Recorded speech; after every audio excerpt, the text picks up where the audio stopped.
చెప్పండి చెప్పండి సార్. చెప్పండి, మీరేదో చెప్పాలి అనుకుంటున్నారు కదా.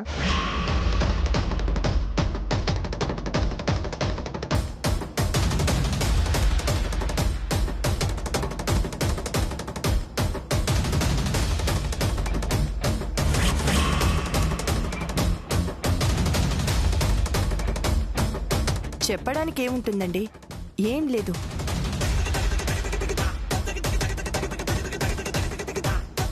మిమ్మల్ని చూడగానే మా అఖిల్ గుర్తొచ్చి అలా ఎగ్జైట్ అవుతున్నారంతే. మీరు ఎక్కువసేపు ఇక్కడే ఉన్నారంటే ఆయన ఓవర్ ఎగ్జైట్ అవుతారు. దానివల్ల బీపీ పెరిగే ఛాన్స్ ఉంది, మళ్ళీ కోమాలోకి వెళ్లే ఛాన్స్ ఉంది.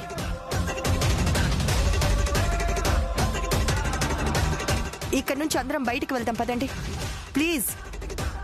ప్లీజ్ పదండి.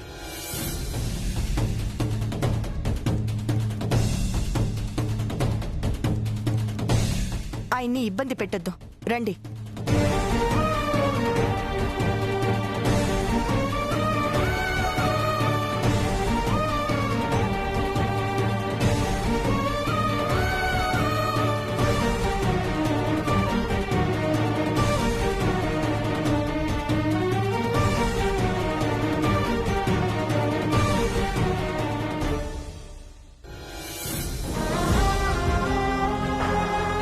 మీ ఇల్లు చాలా బాగుందమ్మా, ఒకసారి ఇల్లంతా చూడొచ్చా?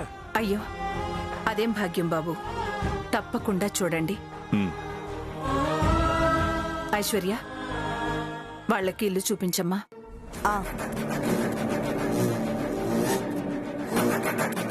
ఇదో పెద్ద రాజమహల్, నేను వీళ్ళకి గైడ్ని. ఇల్లంతా చూపించాలి.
మీరు రూమ్ చూస్తూ ఉండండి, నేను ఫోన్ మాట్లాడేసి వస్తాను.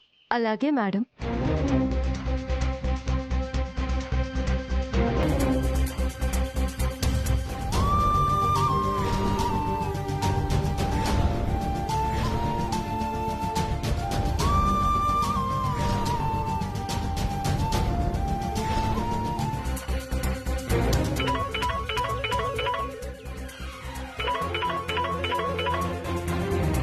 Hello madam. వాళ్ళ అడ్రస్ ఏమైనా దొరికిందా? లేదు మేడం, దొరకలేదు. ఇంకా దొరక్కపోవడం ఏంటి? అసలు నువ్వు ఆ పని మీద ఉన్నావా లేదా? ఉన్నాను మేడం, 24 అవర్స్ వాళ్ళని వెతికే పనిలోనే ఉన్నాను. వీలైనంత తొందరగా వాళ్ళ అడ్రస్ తెలుసుకొని మీకు ఫోన్ చేస్తాను మేడం. సరే, తొందరగా కానీ.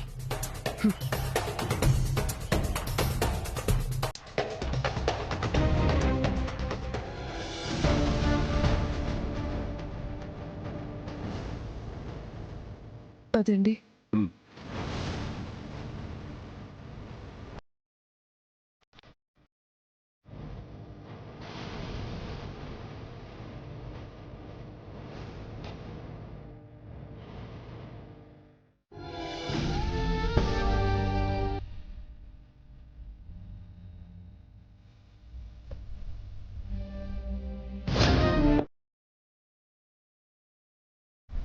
ఎలా ఉంది బాబు ఇల్లు?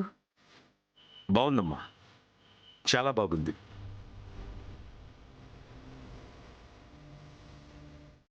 చాలా బాగుంది అండి. కూర్చోండి, కాఫీ తాగి వెళ్తురు గాని. లేదమ్మా, మేము అర్జెంటుగా ఇంటికి వెళ్ళాలి. అర్జెంటుగా వెళ్ళాలా? ఏంటి అంత అర్జెంటు? మాది తోటి కోడలు మానసిక రోగముతో బాధపడుతున్నది.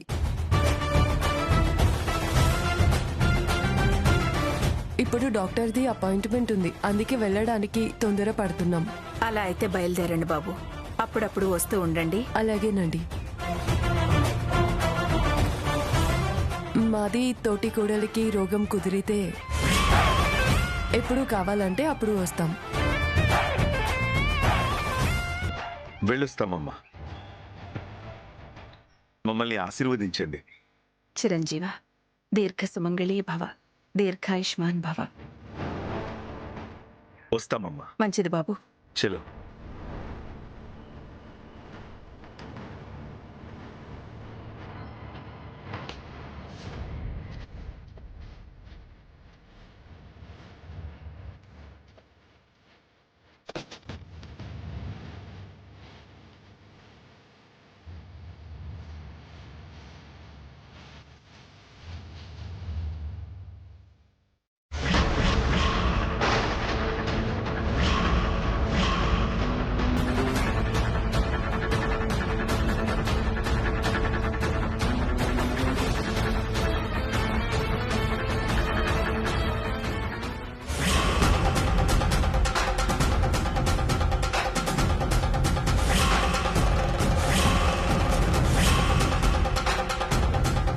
Excuse me, phone.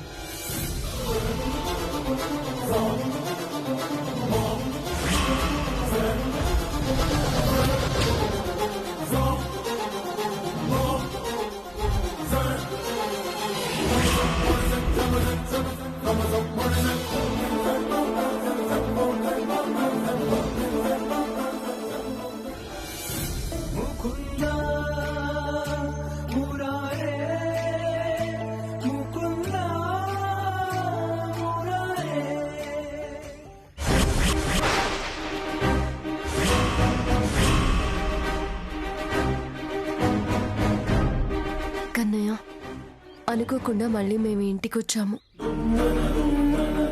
అత్తయ్య గారికి నిజం తెలిసి మేము శాశ్వతంగా ఇంటికి వచ్చేసేలా ఆశీర్వదించు కన్నయ్య.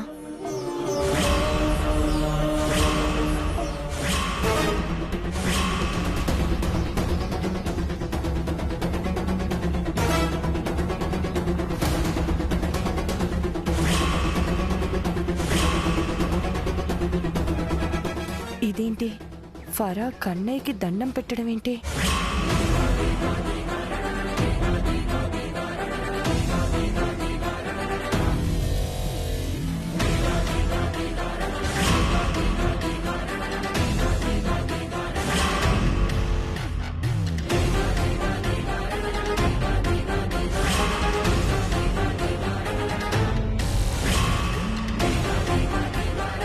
ఫరా, ఏ ఫరా, నిన్నే.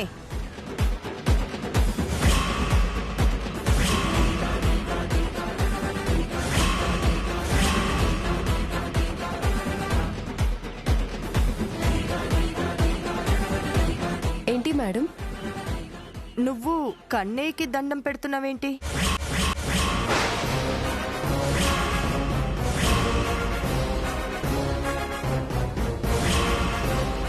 అంటే మాది ఇంట్లో కూడా కన్నయ్య విగ్రహం ఉంది మేడం. మీ ఇంట్లో కన్నయ్య విగ్రహం ఉండడం ఏంటి? అంటే నేను అందరి దేవుళ్ళని కొలుస్తాను. ఓహో, అందరి దేవుళ్ళని నువ్వు కొలుస్తావా? హాజీ.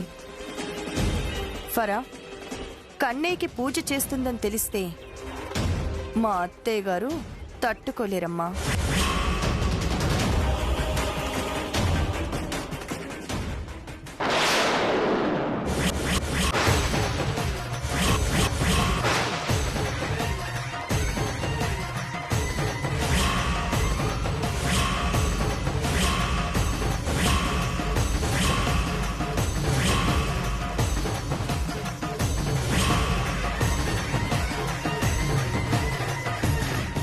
మీరు వచ్చినప్పటి నుంచి నాకేదో తేడా కొడుతూనే ఉంది.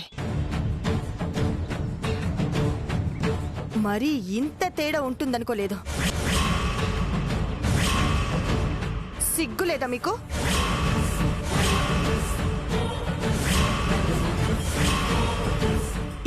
డాడీతో ఈ ఇంటి మనుషులతో సంబంధం తెంచుకొని వెళ్ళిపోయిన మీరు మళ్ళీ ఏ మొహం పెట్టుకొని ఇంటికొచ్చారు? ఆస్తి కోసం వచ్చారా? మీరిలా మారు వేషాలు వేసుకుని ఆస్తికి కక్కుర్తి పడి మమ్మల్ని మోసం చేయటానికి వచ్చారని తెలిస్తే అత్తయ్య ఎలా రియాక్ట్ అవుతుందో ఒక్కసారి ఆలోచించండి.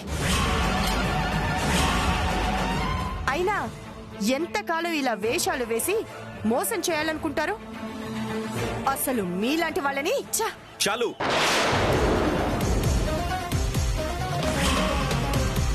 ఉపన్యాసాలు చాలు. వేషాలు వేస్తుంది నువ్వు.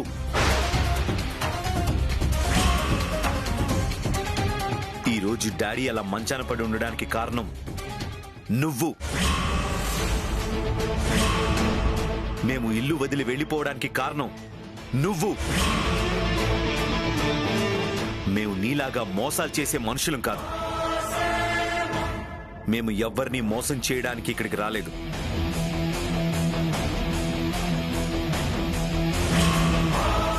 మమ్మీ డాడీని చూసి వెళ్ళడం కోసమే వచ్చాం. వచ్చింది మీరే అని తెలిస్తే అత్తయ్య మిమ్మల్ని మెడ పట్టుకుని బయటికి గెంటేస్తుంది తెలుసా? నీ వల్లే ఇలాంటి పరిస్థితి వచ్చింది అని తెలిస్తే నిన్ను జుట్టు పట్టుకుని బయటికి గంటేస్తుంది. ఆ విషయం నీకు తెలుసా? నిన్ను ఇంట్లో నుంచి గెంటించడం మాకు నిమిషం పని. నువ్వు ఇంతకాలం చేసిన కుట్రలు కుతంత్రాలతో పాటు డాడీకి ఇలాంటి పరిస్థితి రావడానికి కారణం నువ్వే అన్న విషయం బయటపెడితే పిల్లలతో సహా ఇంటిల్లపాది నిన్ను చీకొడతారు.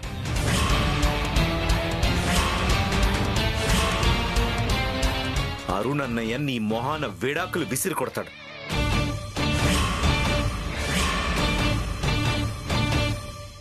నీకటువంటి పరిస్థితి రావడం మాకిష్టం లేదు. గొడవ జరిగి మేము ఇంట్లో నుంచి వెళ్ళిపోయినా ఇవాళ కాక రేపైనా జరిగిన దాంట్లో మా తప్పు లేదన్న విషయం మమ్మీ తెలుసుకుంటుంది. మళ్ళీ మమ్మల్ని ఇంటి లోపలికి రప్పిస్తుంది. కానీ నువ్వు చేసిన కుట్రలు కుతంత్రాలు మమ్మీకి తెలిస్తే జీవితంలో నిన్ను క్షమించదు. మళ్ళీ నిన్ను ఇంట్లో కాలు పెట్టనివ్వదు. నీ తప్పు నువ్వు తెలుసుకొని క్షమాపణ అడిగితే మమ్మీ డాడీ నిన్ను క్షమించే అవకాశం ఉంది. కానీ నీ తప్పు మేము బయట పెడితే మాత్రం నిన్ను జీవితంలో క్షమించరు.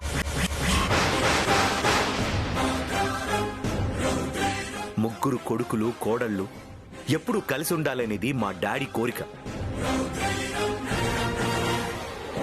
ఆయన కోరిక తీరాలంటే నీలో మార్పు రావాలి తప్ప మేము నీ నిజస్వరూపం బయట పెట్టకూడదు.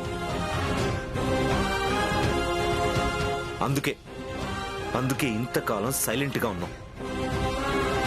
ఇప్పుడైనా బుద్ధి తెచ్చుకో. నువ్వు చేస్తున్న తప్పేంటో తెలుసుకో. కుట్రలు కుతంత్రాలు చేయడం మానుకో. అక్క, నువ్వు ఎన్ని తప్పులు చేస్తున్నా బయటపడ్డం లేదని సంతోషిస్తున్నావేమో. నీ పాపం పండితే కన్నయ్య కూడా ఏమీ చేయలేడు. పరిస్థితిని అంత దూరం తెచ్చుకోవద్దు. మారు. ఇకనైనా మారు. మంచిగా మారు. లేకపోతే నీ భవిష్యత్తు చాలా దారుణంగా ఉంటుంది.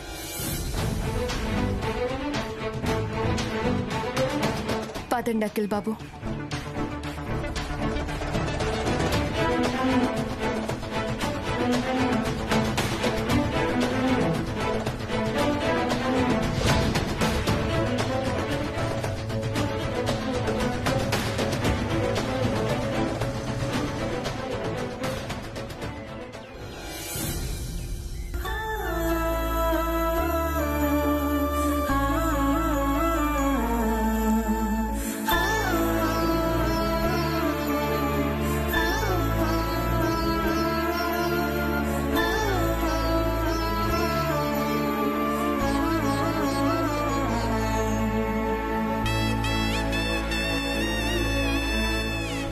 బాధపడకండి అఖిల్ బాబు.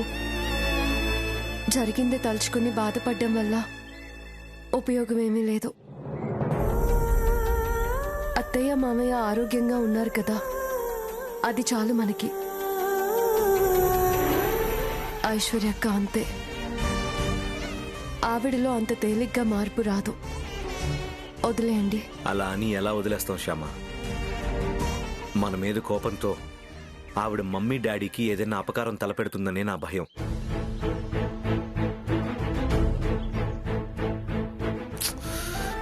భయపడకండి అఖిల్ బాబు, అలాంటిదేం జరగదు. కన్నయ్య ఉన్నాడు కదా, అలా ఏం జరగదు. మీరు ధైర్యంగా ఉండండి.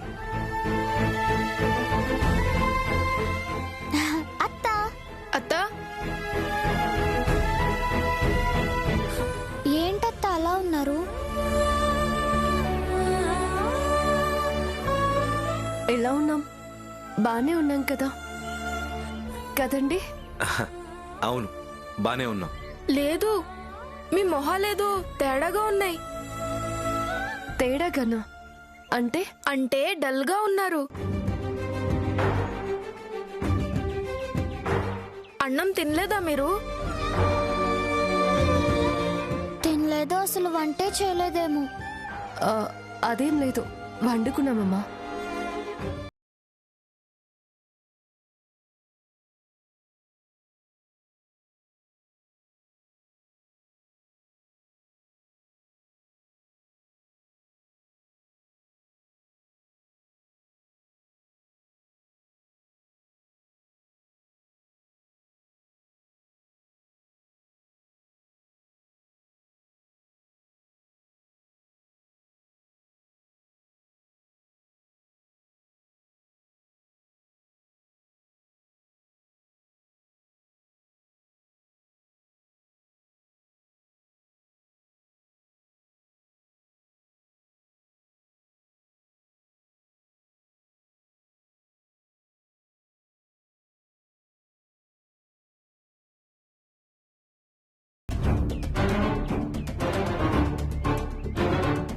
అమ్మా, అమ్మా, ఏంటన్నా? తులసత్త వాళ్ళు ఎందుకో డల్ గా ఉన్నారమ్మా. వాళ్ళ ఇంట్లో ఇంకా వంట కూడా చేసుకున్నట్టు లేదు. అమ్మా, తులసత్త చేత నువ్వెప్పుడు వంట చేపించుకుంటూ ఉంటావు కదా, ఇవాళ నువ్వు వాళ్ళకి వంట చేసి ఇవ్వచ్చు కదా. చిన్నపిల్లవాడివైనా బాగా చెప్పావురా. అవును, చిన్నపిల్లవాడు బాగానే చెప్పాడు. పెద్ద పిల్లవాడు తమరేం చెప్తారు? మన ఇంట్లో వంట చేసుంటావు కదా వనజాక్షి, అది తీసుకెళ్లి వాళ్ళకి పెట్టు. ఇంకా నేను వంట చేయలేదు. కంగారు పడుకో, ఇప్పుడు చేసి పెడతాలే.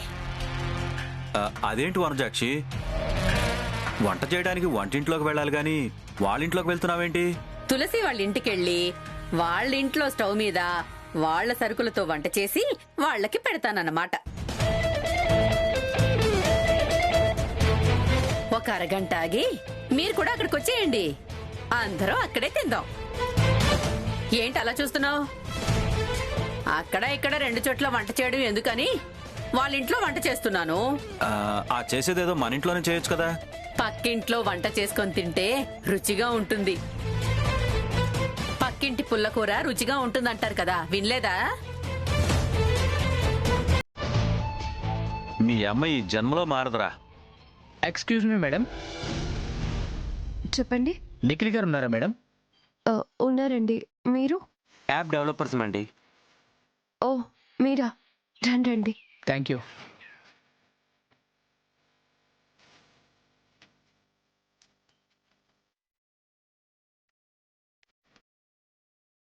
ఏమండి, యాప్ డెవలప్ చేసే వాళ్ళు వచ్చారు. అవునా?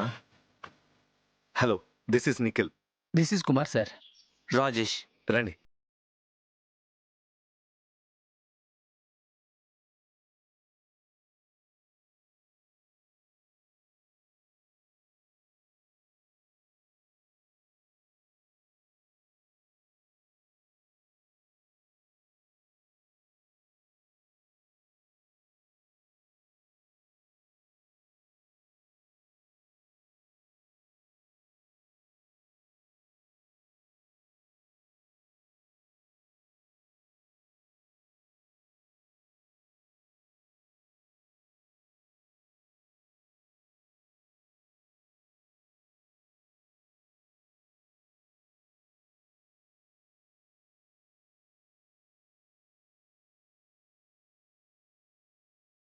ఎలాంటి యాప్ కావాలంటే